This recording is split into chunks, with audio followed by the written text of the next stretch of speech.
The dog! Dog. Oh shit, we're recording! Dog. Ah! It's fine, I can cut all this crap if we have to. Are we all ready to record? Yep. Okay. I have my notes. I have tentatively titled this episode... Well, what I have my notes down is Apocalypse SG-1, or, as I said yesterday, Starpocalypse SG now. Because, apparently, MGM decided after 5 episodes it was time to do a Heart of Darkness parody of Stargate. Yep. Shall we do a proper intro now, though? Oh, definitely. Hi! Welcome to Stargate Oversight, a show about a Canadian television show that's about the US military that's run by 3 British people. Hello, yes. Hello. That is us. As usual, I am the lovely Octisha Frost, and my pronouns are she and her. I'm Hope Frail, my pronouns are she and it. I'm Ryan. Hi, Ryan. How's things? Yeah. No pronouns today, Ryan. He, him, if you really care. If not, just that guy over there. Anyway. We're doing what the gender criticals want. We're having a pronoun-free day. I mean, I just say them to everyone pretty much now, unless told otherwise. That is a fairly safe thing to do. It's become my default to just say they or them, unless someone tells me otherwise. It makes my life easier because that way I don't accidentally insult someone for no good. Lady angry about a cartoon alien is now going to be angry about a cardboard cutout of a podcaster. Well, she's not going to be angry about much at the moment, because I'm pretty sure she's still banned from Twitter. Don't worry, Elon Musk is on the case. Oh, I like posting. So, what are we covering today, Hope? We're covering episode 5 of season 1 of Stargate SG-1, The First Commandment! Or episode 6, if you're following the original syndication. Oh yeah, right, I just joined the gods together in my brain. Yeah, because it's in the original syndication, Children of the Gods was 2 separate episodes. That is correct. But now in later re-releases and later replays on television, Children of the Gods tends to be a full sort of double-length special. Okay. But yes, this episode that we're covering, Hope, I want to single you out in particular, because this episode, it seems similar in nature, quite possibly to a movie that we have just covered in our bonus feed on Patreon. Nah, not even close, guys. Not even close. Nah. Don't even bother bringing it up. I mean, I think we can say for a start that there is some major differences in that they didn't hire Burke and Hare set directors for this. Also, they didn't hire a bunch of people from the Philippines to pretend to be Vietnamese and Cambodian. I mean, to be fair, that's closer than what they used to do in the old days. But if you want to hear us ramble about the Francis Ford Coppola movie more, perhaps you should consider joining our Patreon for $3.50 a month. What's that at the end? Wait, we have a Patreon? What? Yeah, we do. Yeah, subscribe, bitches. Right, anyway, Ryan needs to pay off his debt. It's a lot of debt. Right. Okay. So, last episode we were dealing with the Stone Age people in some forest in the middle of Vancouver, and now we have something completely different in this episode. Now we're dealing with just after Stone Age people in a forest in the left of Vancouver. I do like at the start. I'm only very slightly jumping ahead, but they do try and explain this off by having Tialk say that the Goa'uld terraformed all these planets like thousands of years ago or whatever, just to excuse why they all look like the same forest in Vancouver. Good news, we've made a terraformer. Bad news, it's stuck on the Canada setting. It's like the lovely forest in the north of the planet Earth. So yeah, we start in the lovely Canadian forest, populated by wild fog machines, and... the wild fog machine. Surely a gentle creature. Indeed. Sadly, they were hunted to extinction by the movie. But we learn very quickly that you should always keep your phone in your pockets, as two guys are on the run, and one of them drops his phone. And You do. because he drops it and has to go back for his phone, he gets blow darted. He does go pop right in there, and he's falling down, but his buddy is running, and he's like, "No, save yourself, leave me." I mean, to be fair, what's he gonna do? Oh, I also noted that some of the guys wear these like weird like rock faces on their head, and they look like some sort of strange emoji. Yeah, I don't think those are ever explained. No, they're not. Oh, brilliant. But we get our first glimpse of knockoff Colonel Kurtz. Man's wearing a tea towel. He is, and but more importantly than that, he has the mystical powers of the gods, which you and I know as a Glock. I mean, to be fair, that is the mystical powers of. Though I will say, I'm glad to see that for once, a black extra is having a good time. Yeah, a black extra that survives the scene. I mean, he survives just about. Still survives. Yeah. No, I mean, he gets out okay, considering the situation, I guess. Yeah, he dials the gate and presumably hits the bricks. Indeed. But unfortunately, our darted boy is not so lucky, and instead of getting a nice rescue, going through the Stargate, Fire. he is... Well, not quite the fire just yet. Before the fire, our fucking boy knockoff Marlon Brando pulls his Glock out and fucking unloads onto him. Yeah. So, hey, at least he doesn't burn the guy alive. At least he kills him first.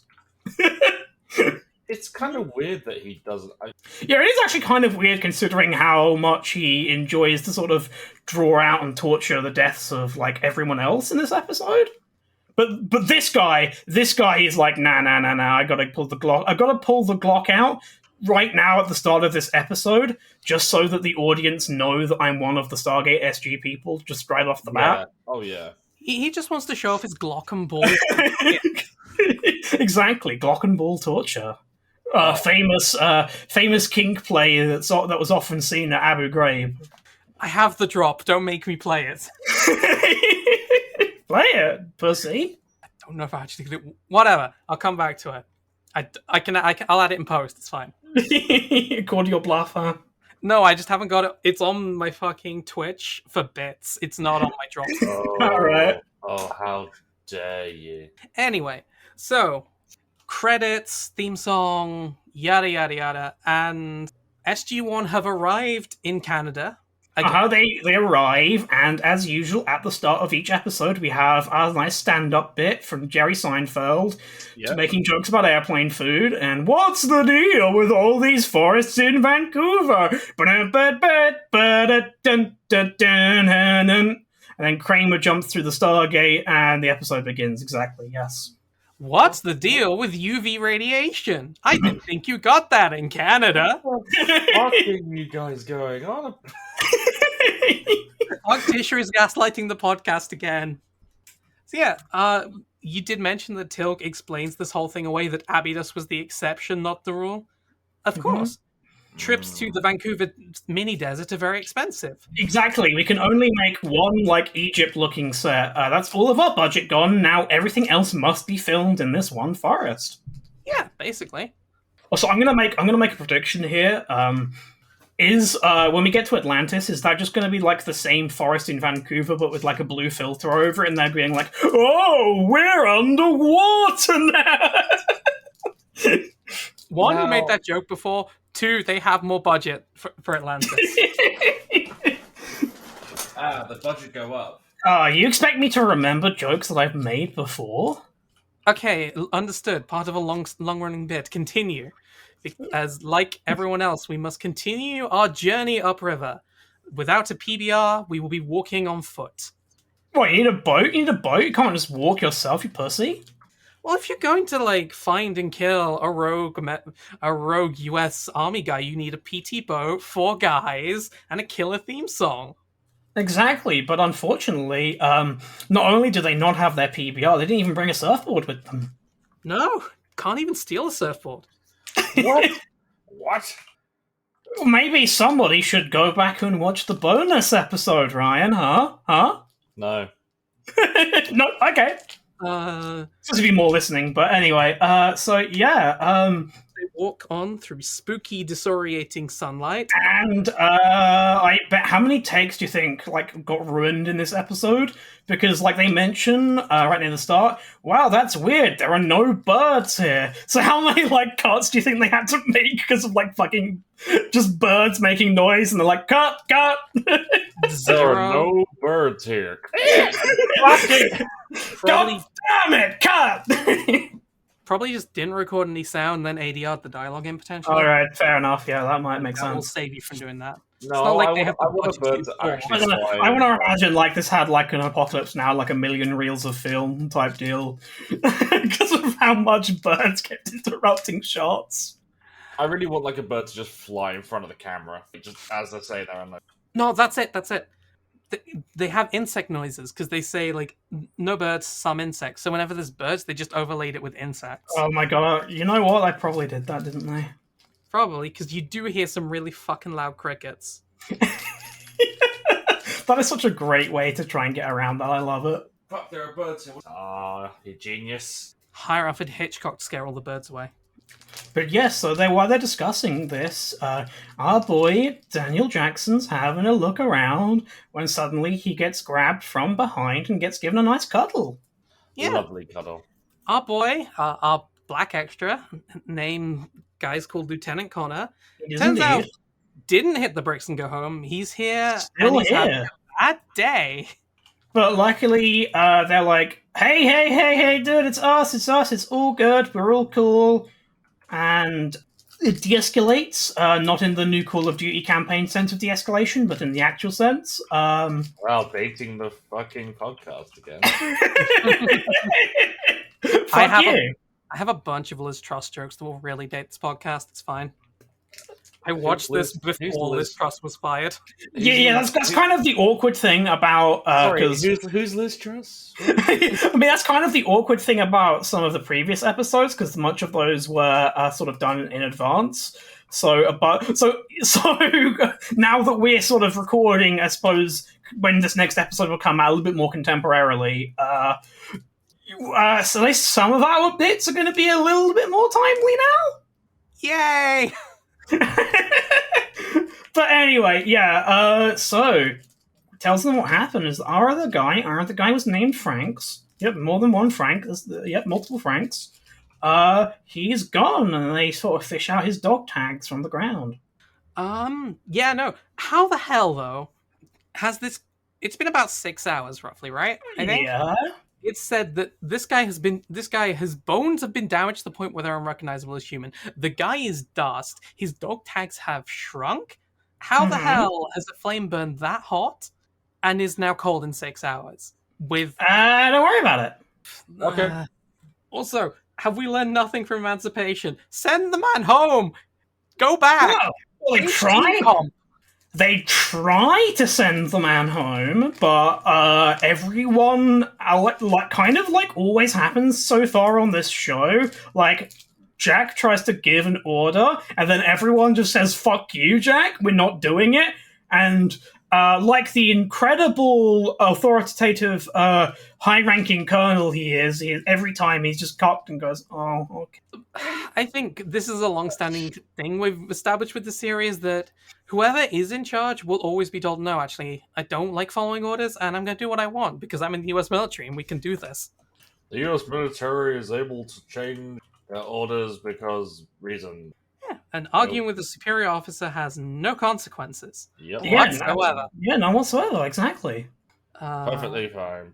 We do get a good line from O'Neill, no, this couldn't be our guy. He's an officer and a gentleman. Yeah. When has an officer in the United States military ever done anything wrong? Anyway, next episode we're going to be finding a movie about the Iraq War to talk about. But we also, in this exchange, we learned the name of our Colonel Kurtz stand-in. It's Captain Hansen. Oh yeah, Captain Hansen, right. Specifically, we later on learn that his name is Jonas Hansen. Jonas Hanson. Not the first Jonas on the show, but probably. But yes, as has sort of happened a little bit in the previous episodes, Hanson and his boys arrived through the gate, and the locals believed them to be gods. However, unlike our previous ventures with Jack, Carter, and Daniel and Teal'c, when this happens, Hanson decided not to deny that they were gods. Kind of liked it. Yeah, he was kind of its king. He's kind of his kink, I guess.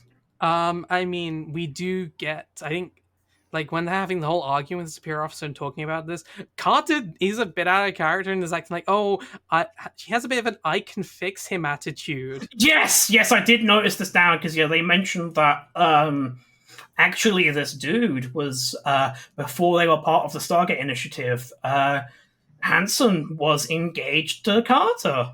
Yeah. And it's really fucking weird, because it's like, oh yeah, no, I can fix him, I can change him. And they're like, oh, so he was like a better guy when you two were dating? No. And she's like, well, no!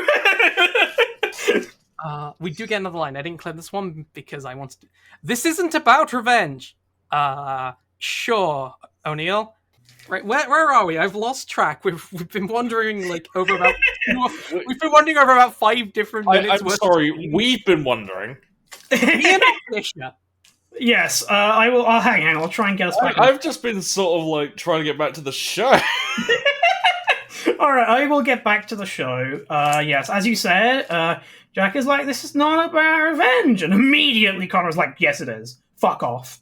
Yeah, it's revenge. Revenge time. is great. Revenge is awesome. Shut the fuck up. Revenge is based. If you're going to do revenge, dig 2 graves. One for the person you're going to kill, and one for the other person you're going to kill. And again, and as before, Jack continues to be an absolute cock and is basically like, okay, I guess it is revenge. Yeah, no. I believe what Jack says about going to commit revenge is... thank you for flipping that. Wizard. Yeah, I have that. And speaking of the wizard, we cut a little bit to their camp, and I noticed that I don't know if they ever name him, but Hanson's second in command guy. They don't. He's is he intentionally supposed to be dressed like Jesus? No, fuck. That was sitting in the back of my mind whenever I saw him, and now you just said it. I was going to do a joke about the New Vegas the sun is killing me graffiti, but this is just better. I mean, Hanson is constantly, quoting, the Bible, so if his, twink son guy is supposed to be Jesus, that does make sense. Yeah. Hanson is the older god, and twink son is Jesus? Alright. I'll buy this as intentional. Yeah. You got something? You got a problem there, Ryan? I always have a problem with you two, but I'm not going to say anything because I don't want to get in trouble. All right, moving. Your mind, we have you on the podcast for a reason. just his son is the twink Jesus. I'm just like, okay. Look, it is the official opinion of this pod that Jesus was a twink. I mean, likely, but also not this guy. I mean, we all know what the last words of the Roman Emperor when they said Jesus to be executed.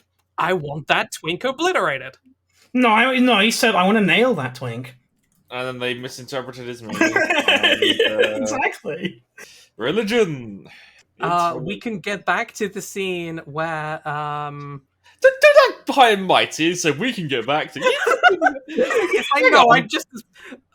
So, Colonel Kurtz and his twink son Jesus are sitting, talking in a cave about how all is going according to Keaku because they have indeed sent SG-1. And Colonel Kurtz, having received the good news, removes his dog tags. Yep. That's the scene. I mean, it's meant to be just straight up I am now a god. What do I need the US? Yeah. That's good. We cut back to Daniel Jackson complaining about the field rations. Man's not as fond of mac and cheese as he should be. Like, we're canceling Daniel Jackson for not liking macaroni cheese. Yeah, mac and cheese is great. Like, Okay, but I do want to point out that this is like military rations mac and cheese. if it has the quality of Kraft, it's fine. Because I still like Kraft mac and cheese is fine. Like, this is like US military rations. This is not like the nice, like Estonian like rations they give. Listen, the amount of ration videos I've watched in my life for some reason, I can't explain why. The US military is okay. It's not Russian. Yeah, I saw videos. I think it was like an Ashens video where he covered like the Estonian military rations, and like they get some nice shit in theirs. I've seen. The thing is that everyone forgets is wow, I'm defending American military rations. The thing everybody forgets about American military rations is it's one meal. It's not like the whole box is their daily intake. It's one sort of meal, and everyone's like, "Look, this is all they get." And it's like, "Fucker, that's a dinner." No, that's not how rations work, Ryan. You see, how rations work is that you sort of hold them close to you whenever you go into combat, and as long as you're holding your rations, you will not die when someone shoots you. You'll get back to full health immediately. Yeah, and then you get adopted by Kevin Spacey. This just sounds like a Call of Duty episode. Metal Gear, you fucking dickhead. I mean, Call of Duty. No, Kevin Spacey was in. But yeah, as well as being prepared with field rations, they've also stolen the alarm out of General Hammond's Ford Focus and are rigging up the stolen car alarm to a tripwire around the base. So, they've learned. Yeah, exactly. This was at the same time that they broke into Hammond's car to steal his stereo in order to buy the crack cocaine that they're all addicted to. Yeah. Thanks to brought into the United States thanks to the hard work of our boys in the CIA. This is off-topic central today. We're 10 minutes into the episode. Hey, it's better to have a selection of material that we can use than not having enough. Oh, I'm just going to put the bits I cut on the Twitter. There's no one around, just plants, insects, and that's it. All the other life is dead, except for, all the indigenous people who will be showing up in a minute. Indeed, yes. But before they show up, we learned that yes. But we also learned that what happened was that Hansen was like, you know what, let's just sort of play along as like the gods thing, and we can do our mission here and they won't interfere with us. Yeah. And Franks is like, yeah, that sounds good to me. And they're like, but you won't actually try to be a god, right, Hansen? Right, Hansen? Right, yeah, right, Hansen? and then he just rips off his jacket and screams, I am a god! It's like, oh god, no. The US military respecting the governmental choice and religious beliefs of the people they're visiting. Exactly, yep. Wow. Yeah, they're here to do a regime change, exactly. It's time for Christianity! No. Also, once again, this is what Jackson did 2 episodes ago. The anthropologist making bad calls. Yeah, but Jackson's a cool guy. So that's true. I mean, he didn't make a call this bad, but yeah. Yeah, so Hansen decides to go out for days into the horrid sun and risk his life to find a child that went missing. And getting caught out in the satanic zone makes you do some fucked up things, I guess. Yeah, he goes out there, delirious, sun-drunk, wrestles the child back from Ghislaine Maxwell. You keep telling me off, and then you do that. Hey, that's fine. She's convicted. Oh, is she? Oh, yep. Good. Oh, hell yes. I was thinking, shit, I'll have to replace that with Epstein in post. Yes. Good for her. Showing that women can be convicted of the same crimes as men. Good for her. Prime girl boss moment. Yeah. If you haven't picked up on the Heart of Darkness vibes yet, well, here's some torture. Our Colonel Kurtz boy is tying people up in the sunlight and letting them die slowly from UV rays. Or if they live, they get to come back inside, but they're blind. But spoiler alert, most of them do not live. Turns out 7 days under the harsh UV rays fucks you up. Where's suntan lotion? I mean, you say that, but like, Australians manage, I guess. Yeah, but they're Australians. But they're built different, man. Right. Yeah, have you seen the Bathurst 1000? They're fucking insane. Yeah, you got you're at the camp. If everyone's slaving away, and then you have like the Australian members of the Stargate crew just like having a beer, enjoying a nice barbecue. Like, it's great weather out here tonight, ain't it? The regimental kangaroo just turns. That is one of the worst Australian accents Fuck off. I've ever heard. Holy. Yep, they're all gunning down. Yep, they're all being slaughtered by a bunch of emus. Yeah, turns out that Colonel Kurtz's base is in the quarry where they film Canadian Doctor Who. Because we get out of the lovely forests of Vancouver and we see a quarry where they're building a temple. They're building a temple in the image of their god, Marlon Brando. Yes, I mean, I thought The Godfather was pretty good, but I don't know if I'd build a temple to Marlon Brando. I think it's more tongue-in-cheek reference for his final film, The Island of Dr. Moreau. Marlon Brando is honestly, like, legitimately just a guy who's not giving a fuck, and I respect him for that. It's like, no, I don't care. I immensely respect him, like, especially, again, this is a bit off topic, but, famously, when he got his Oscar for The Godfather, oh, yes, he did not attend the Oscars, and in fact, sent in his place a Native American activist, Shireen Littlewood, who died quite recently, in his place to protest the horrific treatment by police, the American government, and also Hollywood of Native American people. Rest in power, Queen. Mm-hmm. And she basically stood there getting fucking booed by all the people in Hollywood the whole time. And Clint Eastwood had to be stopped from rushing up to violently. Whoa! I want to issue a correction there. I believe it was not Clint Eastwood. It was Chuck Norris. John Wayne. John Wayne. That's John Wayne. It was he had to be stopped from rushing the stage to forcibly make like John Wayne just immediately went, "I'm gonna punch that woman." It's just like a natural instinct for him at this point. Yeah.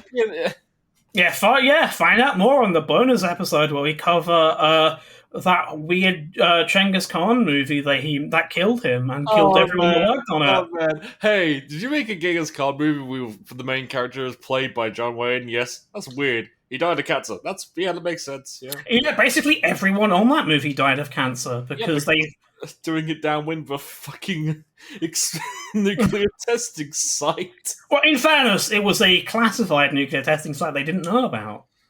Because the government did not tell them. Anyway, moving on to the actual episode. I mean, going back to Castle Bravo, the American government has a long history of just irradiating people with nuclear tests.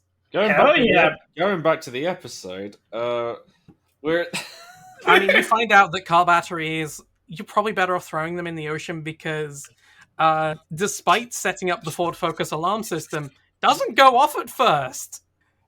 The tribes attack and it doesn't go off for a good couple of minutes. Yes, but luckily, although their alarm system doesn't function correctly, what does function correctly is the only tool that the American military ever needs, and that is the M16. Yeah, that never fails.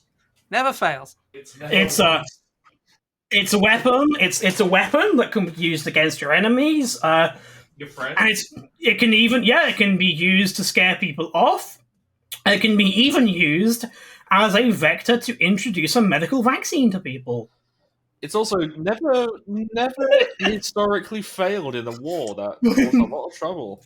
No, definitely not in a war that was the movie that this episode is parodying was about. Where can you find more about that movie?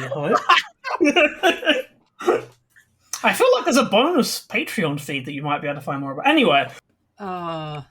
Yeah, so they fire off at them, and Teal'c pulls out his fucking laser rod as usual and just starts blasting. Yeah, he does. Though I gotta ask, these guys aren't cavemen, so why are they making the unga bunga noise? Well, you see, it's a natural instinct for humans all around the universe to unga bunga. I can actually answer that question with one very, very simple word that defines how the writing staff decided to come up with this scene. And that word is? Racism. Understandable. Have a nice day. As well as the Unga Bunga racism, Connor gets kidnapped. He does. They take him away. Yeah. Somehow, in the middle of all the fighting that we don't see, Connor gets dragged off. And Yeah, I was so confused when I was watching this because we don't even see it happen at all. We don't even see anyone get close enough to possibly do it. And then after like the fighting ends and they all run away, they're all just like, Connor's been kidnapped. When? Yeah. None of them got close to the camp at all. I got nothing on this one. We're going to call it the writer's room and move on to daytime, where after Carter does her Liz Truss impression, talking about being in a relationship with someone who likes control, Daniel kind of summarizes the podcast for us again. Yes, yeah, exactly. It's like, hey, you haven't noticed how all Black Ops guys are just complete fucking lunatic psychos, and how the government loves that so much? Like, to work in that kind of environment, with that kind of pressure, with that kind of power, you kind of have to be nuts. Yeah, it's like, thank you, Daniel. Can you please stop doing these introspective moments? Because that's our job! Yeah, Daniel is summarizing the episode for us and saying the things that that we'll be saying at the end. All you need to do is take Daniel's quotes, take them out of the episode, and then just say them, and say them as your own. That's why I will be playing the drop of this at the end when we talk about what our thoughts on the episode are. Honestly, we just need to get the television cast on the pod. And just get them to just read the scripts and be like, yes, insightful analysis. Oh yeah, so we're just going to kidnap Michael Shanks. Exactly. But again, as well as like everyone having to go mad, it's also another comment about, it's the government. The government are failing the boys. They're not checking up on the chaps. They're not giving them the counseling to recover from doing dangerous Black Ops shit, like killing So what you're saying is, when they were all being deployed to this alien planet, where was Prince Harry? Yes, this is exactly what I'm saying. Why wasn't Prince Harry there? All right, yeah. So, after our discussion on the US military and the troops, they're looking out and we see live footage from an Amazon fulfillment center as people are being worked to death. Fuck! That was my joke! I was waiting to make that joke and you've already done it. God damn it. Great minds think alike. We both had Amazon fulfillment center. Ryan, did you have this in your notes as well? Kinda. I was thinking more like DPD or something, but yeah, like that. I mean, it kind of was the obvious point to make about it, wasn't it? Yeah, it was. But like, yeah, I mean, like, they're all building the temple, and their sort of supervisor and line manager coming over to them while they stop working, and they're like, "What are you doing?" And they're like, "Sir, I am just trying to piss into this bottle right now." You can't do that. That's illegal. Beating time. Exactly. Wages. Or, of course, if you don't have any more wages to talk, you'll be tied to the stake in the sun like those other motherfuckers just off screen. I mean, I don't know. They didn't quite explicitly make this clear in the episode, but I don't think they get wages. Oh, you're right. Slaves don't get paid. Fuck, I knew I was doing something wrong. Yes, you are right. Slaves don't get paid. Also, again, Captain Carter, impulsive. Yeah, her whole thing in this episode is just to be like, women do be emotional, huh? Oh, fuck, it is, isn't it? Yep. Especially once we get to a scene soon. I have things to say about that scene. I think we all do. Yes, I do. But I have even more comparisons to make. Because when he's sort of like... Oh, wait, sorry, no, I'm jumping ahead now. I was thinking... So, yes, before... so Jack is like, I'm gonna go alone, scout ahead. Nobody do anything until I come back. Do not be impulsive. Do not go off on your own. And so he scouts out the area. And then he returns, and they're all like, and he's like, "Oh, where's Carter? She went in." Yeah, she just left. Nah, she didn't know what she was doing. I don't know what's with the binoculars. What's with the spinny thing in the middle that they're looking down to see Carter lay a guy out? It makes it, it's like a kaleidoscope. It's fun. All right, I can live with this. Yeah, Yeah, Carter lays a guy out with a punch. Carries on in there. Does not stop to double tap the guy with like a kick in the balls or a taser or something. Just keeps going, and she's been captured. Yeah. Also, I want to point out again. Jack is being an absolute cuck who no one respects and no one follows his orders. I think the bigger question is, why did no one bring a DMR? It's the military. If it doesn't have Jesus, snipe Kurtz, mission over, go home. Listen, you can't kill the people that you like. Jack doesn't like this man. Yeah, but God does, so that's it. Yeah, but you're white. He's white though, so we can't execute him. Yeah, I didn't want to say that, and my brain went. So yeah, she goes in, she gets captured, and we meet up with our boy Jonas Hansen,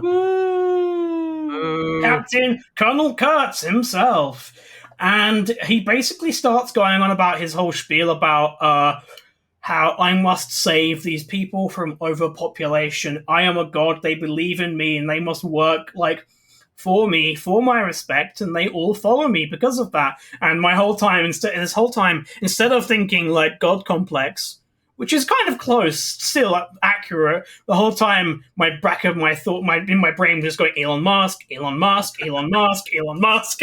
Whip, whip, whip, whip, whip. Are you there, Ryan? Yep, just triggered by Elon Musk.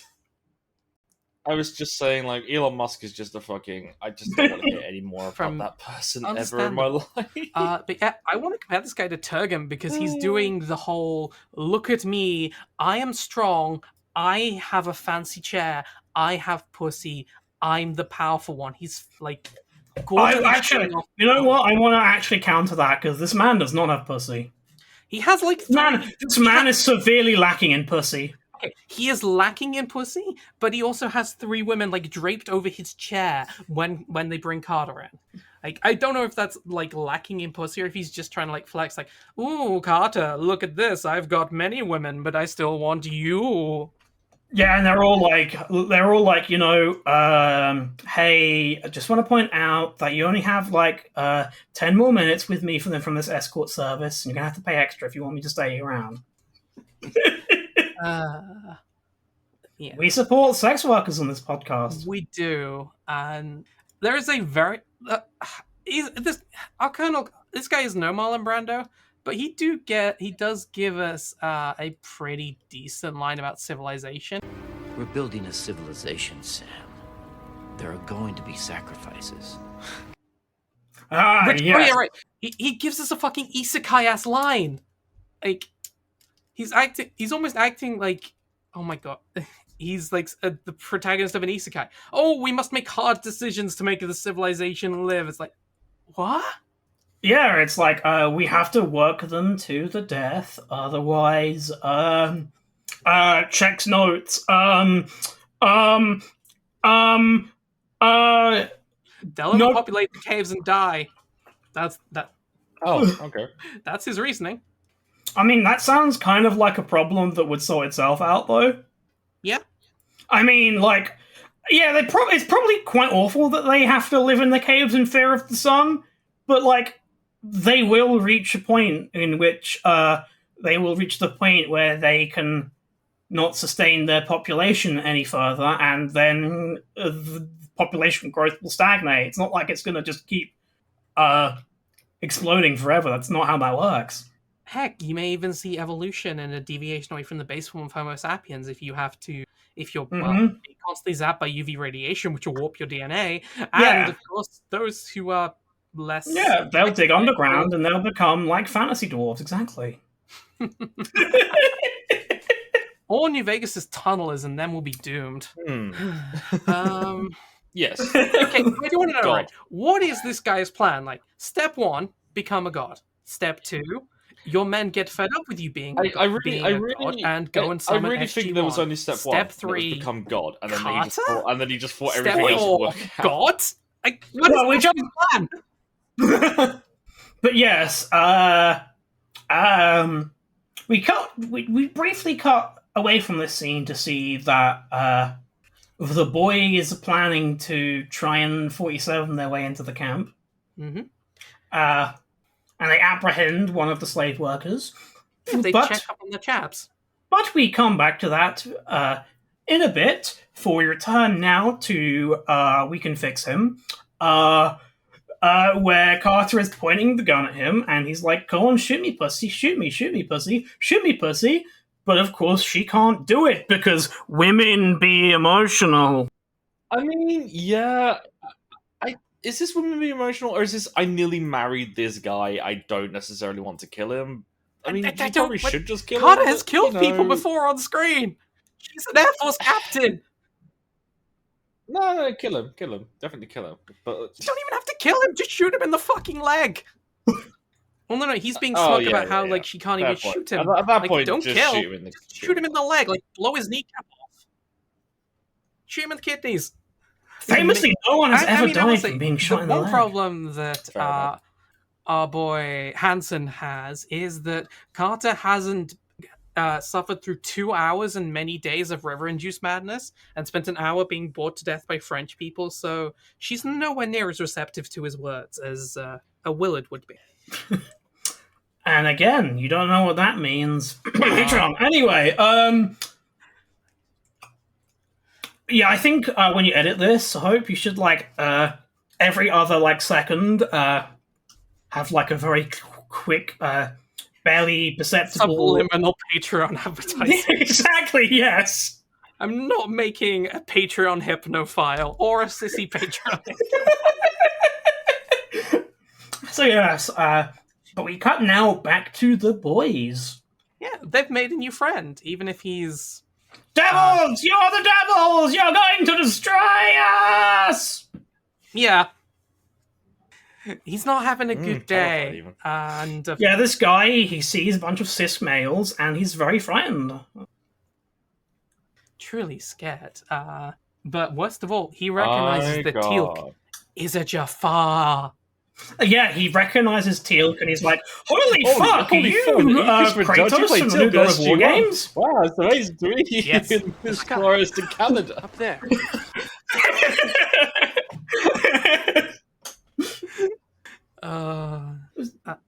But he does squeak out what Jonas's real plan is, that having learned about the sky, and the orange sky. Jonas is going to turn the sky orange. Uh-huh. And he's going to recreate the end of Evangelion. It's all going to come tumbling down. It all comes tumbling down, Apart from this time, it's just the sky gets orange, which I do from Solo. Yeah, I know. Also, half of the conversation sounds like they're fucking stoned. Especially when they're talking about the sky. Yeah, I know what the sky is. Sky. Sound high as balls. Hey, you guys, you ever noticed that, sometimes the sky turns color? It's fucking crazy, man. Dude. Wait, Why are there sky's white real? things in the You really sky? believe that? Looks like my cat. Oh yes, we now go to BBC News, where we have two high people who believe the sky exists, and someone who believes the sky is a curtain created by God. No. Well, you see, here's a bunch of scientific studies and observations that prove the sky exists. What do you have to say about that? Nah, it's bollocks, isn't it? Sky? Yes, sky makes me transphobic, because I look up and, I know there's trans people out there, so... Well, yeah, people from come from Sky's the sky. bad. What? Well, mate, No, Xenos no. up there Where in a the people flying come from? C-130. Sorry, what? No, the people don't come from the sky. That'd be ridiculous. No, the people come from those dinghies from France. Oh, yes. Yeah. Oh.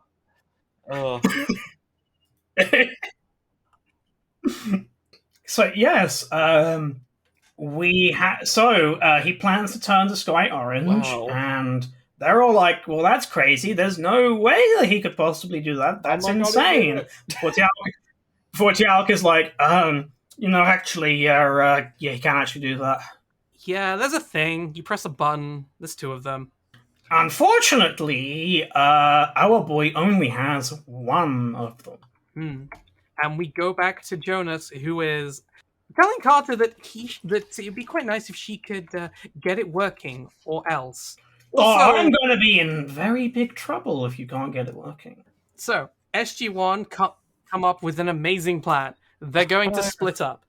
Jack is going to do Hitman 2, whilst Tilk and Daniel are going to go and find the other device so they can do something.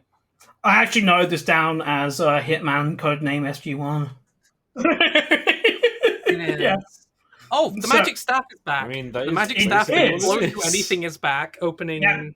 Yeah, because they come across where they think the second device might be buried, but they're like, this seems to be buried under solid stone. It's not like we don't have any kind of tool that could be used to dig up all this solid stone. Everyone looking around them while sort of Tiaka's loudly sort of coughing and clearing his throat. How are we gonna get this open? I mean, if only we had some kind of tool that we had previously used to blow open a wall. But yes, they do. They do indeed. They blow it up and they retrieve the device. Oh, hey, look, we found it easily. First time. It's almost like we didn't bookmark enough time in the episode for this. They didn't have enough time in the episode to have the actual segment of them looking for it. So they just find it immediately. I notice that's kind of like a common theme in these episodes of the show, where they spend a lot of like the first half of the episode setting something up, and then realize they need more time to for them to like carry out like the plan at the end to resolve it. But they're like, we do not have enough time, so let's just have them immediately resolve it. Yeah. Basically, the writers of this show want to make every single episode of this show a movie. They do. Or at least they just want a slightly longer episode without ad breaks. But yes, the magic stuff, they're still studying. Oh, yep, sorry, yep. He's doing it. He darts one of the guards. He kills the guard. Like, you don't fall down that much head first onto stone and live. Man, I was playing Dishonored 1, and I was doing a no-kill, no-see run, and I sleep-darted someone and watched them fall off a roof and just reloaded this just immediately. Just sighed, and reloaded the save. Well, that's fine. Oh, that's fine. He darted him, so under Hitman rules, he just falls over and he's fine. He manages to get, and so far, he didn't kill the guy, so he still got Silent Assassin rank. Manages to get Connor, they free him, and they walk off, and it's like, hey, we did it! We managed to free you, Connor, I'm here for you! Let's hope that nobody just sees us carrying you in broad daylight. Oh no, someone saw us carrying you in broad daylight. Oh, hi, Mark. What are you doing? He turns around and goes, hey. Yes, our boy Twink Jesus catches them. Yep. And Twink Jesus brings Jack and Connor to Kurtz and Carter, who's like, all right, if you can't turn it on, I'm just going to kill them now. Mm-hmm. Turns out Carter's been playing smart. She was just playing for time. And she presses the button. Yep. And it yeah. She's just like kind of. I don't know how she managed to connect it to a voltmeter, but she did. Turns out the smart lady is smart. What a surprise! Yeah, it's weird because later on, everything Gould is revealed to be powered by crystals. Have like just giant cartoon crystals in the circuit boards. So are the same thing. All right, sure, whatever. Now we sort of come towards the climax of the episode, and you all know that I love a climax. Oh yeah, you gotta take your time and really enjoy the climax. This episode, I mean, it's about 5 minutes. So he's like chanting. He's chanting, "I am a god!" So anyway, he drags him up to the Stargate. He's like, "I am a god, and I will make the sky orange. But first, I will send these demons back through their hell pit." And they're all like, "Wait, hang on." Why do you put the gate on the side? You put the gate on the side, but the more pressing issue is that if we fall through here right now, we're going to teleport inside the wall and suffocate through damage and die. Like in Don't Minecraft. telefrag us on Earth. We don't want to do that. And yeah, Jonas's Oh my God, he answer invented to the that is, fuck you, you're gonna die. And Daniel's answer to that is, I have a gun. I'm breaking into your ritual. Me and the And then boy we have with like staff. Okay. they just spend like I 2 love that so minutes much. Daniel just with walks up like God! with Jonas going, I'm a god, and Daniel going, you're not a god, I am a god, you're not a god, I am a god, you're not a god, I am a god, and then it's like, can someone just please signal for Tialk to just turn the other device? Can someone tell Tialk to turn the other device on, or otherwise we're gonna be here all day with these two arguing. He's not a god, he's a very naughty boy! So yes, Tialk turns the other device on once he receives the signal, and then all of the local people are like, hang on a second, you're not a god at all, are you? We've been And then they all pick him up and lob him straight to the Stargate. Did anyone spot the extra with braces? No, I The didn't. tribal people have braces. Didn't. Okay, though. Fun fact, though. What? Certain parts of, say, the world, so like in South America, where things like coca grow, turns out that as well as being able to harvest it and turn it into and manufacture into a horrible drug like cocaine, you can also in lesser quantities use it as a pretty effective anesthetic. So you find that actually a lot of places that had access to like sort of plants like coca and stuff like that were able to actually really do effective dental surgery before that we could do it. That's really cool, and I did That's really awesome. Mm-hmm. Oh yeah, so Colonel Kurtz has gone through the gate, he's died, and Jack O'Neill picks up Kurtz's Bible that he has dropped, that he'd been like carrying around reading throughout the episode, just like, hey, it's fine, Carter, he's dead, Carter. you didn't kill him. Well, yeah, but there's also the kind of like the baffling thing as well, where he's like, killing a man is no badge of honor. You will be tainted, Carter, if you kill. Huh? With the army? I've killed what a are you lot talking of about? I love Maybe killing. does he mean like God will be angry if you kill an American? Yes. Look, if you kill the wrong person, God gets mad at you. Killing Jafar, that's fine. That's based. Killing an American. Yeah, and the episode kind of just very weird. After this whole, like, man, isn't it fucked up? This guy is, like, misusing the Bible and claiming to be Religion. God. Anyway, Carter, you should really believe in the Bible. Yeah. Yeah, Carter, do believe in the first commandment, thou shalt not kill. Okay, I'm quitting the army. The Air Force. So, yeah, that was the episode. Yep, this was the first commandment. This is the first episode written by Robert C. Cooper. Robert C. Cooper would go on to become executive producer of this series, Atlantis, and Universe, show, and write a shitload of episodes. He's not there yet, but he will be. All right, so I'm going to guess we're going to be seeing a trend. Not really. Okay, no, it's not Bible shit doesn't come back? I don't think so. It's actually quite rare. Okay. Maybe next episode, but that's because of like next episode's context. But yeah, so, what do we think that this episode had to say about the military? Where is it? It's fine to kill anyone. Basically, white American. Yeah. Spec Ops are entirely staffed by absolute nutters. Marines are crayon-eating moron babies. And the Air Force is based. Unless you are the rank of colonel and above, then you're a complete fucking cuck. It's just whoever's in command at the time is a cuck and won't be listened to. Like, sometimes it's our cummy boy Hammond. No. Sometimes I don't it's like our boy who's off to see the wizard, Jack O'Neill, and other times it's those FBI clowns.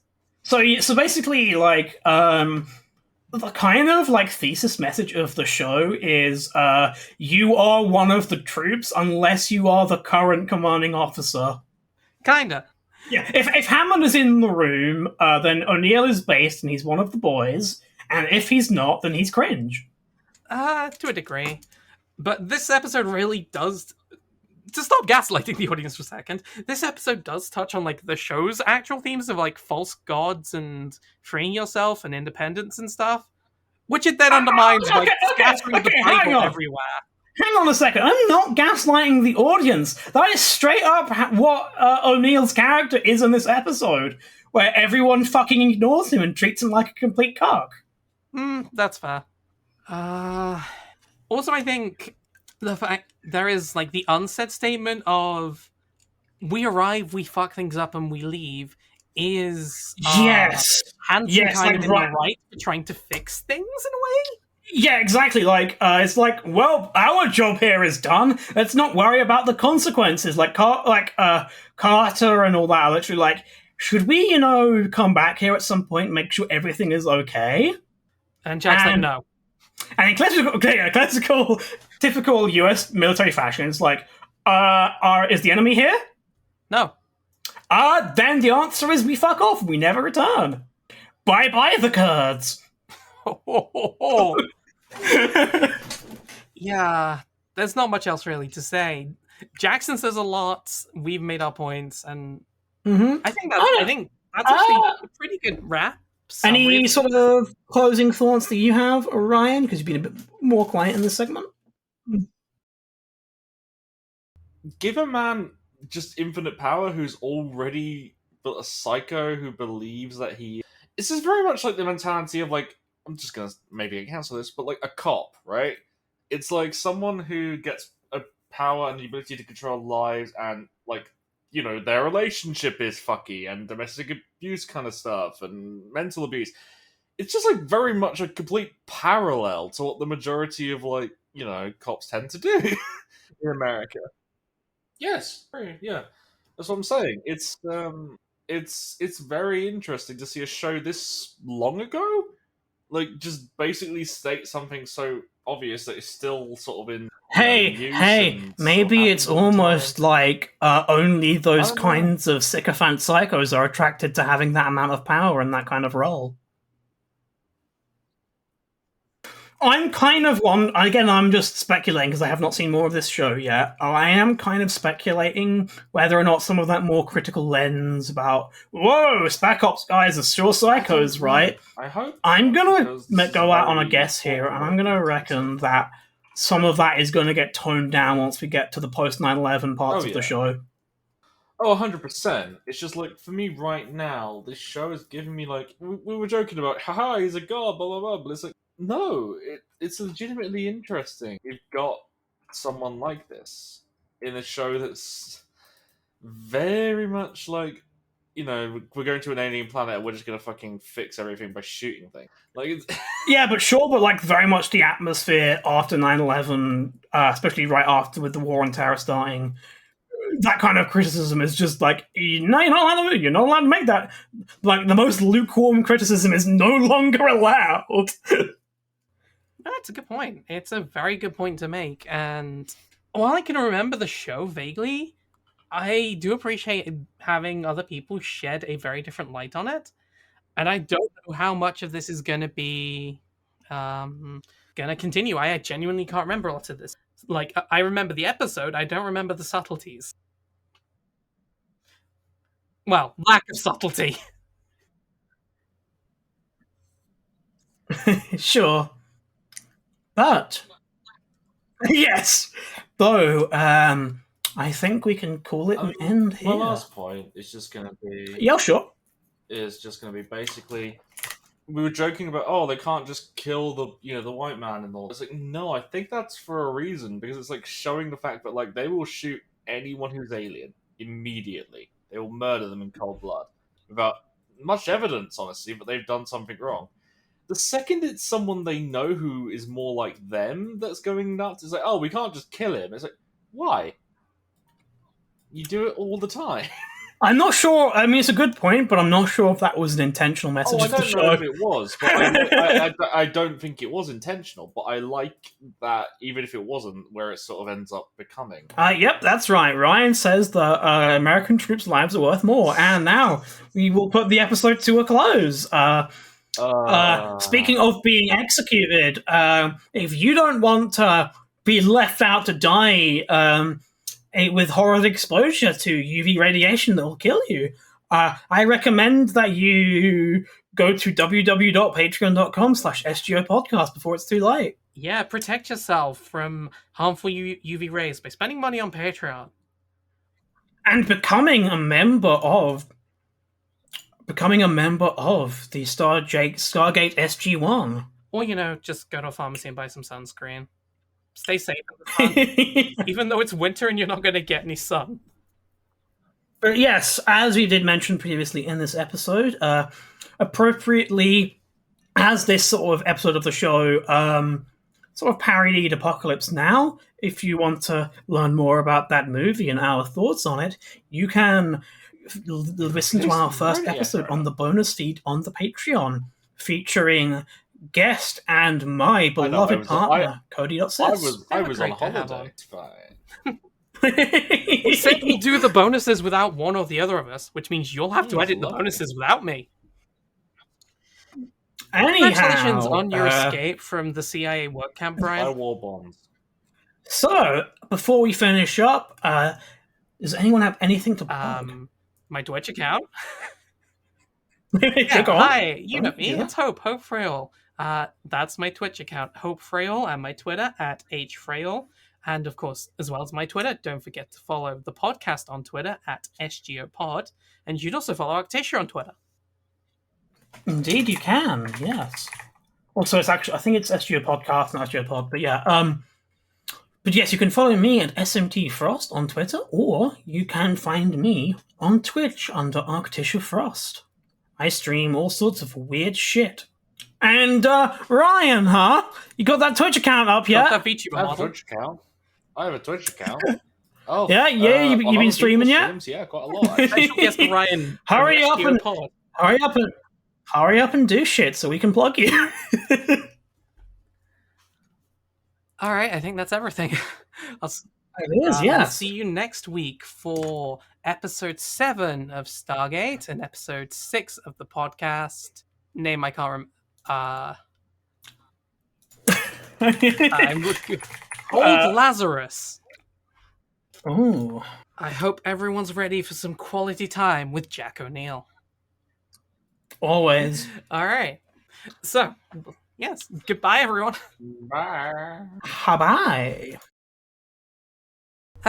Wasn't that a lovely episode? Once again, thank you to all our beautiful listeners. Thank you to our Patreons. And we hope everyone has a good week. We'll see you next week. Take care now.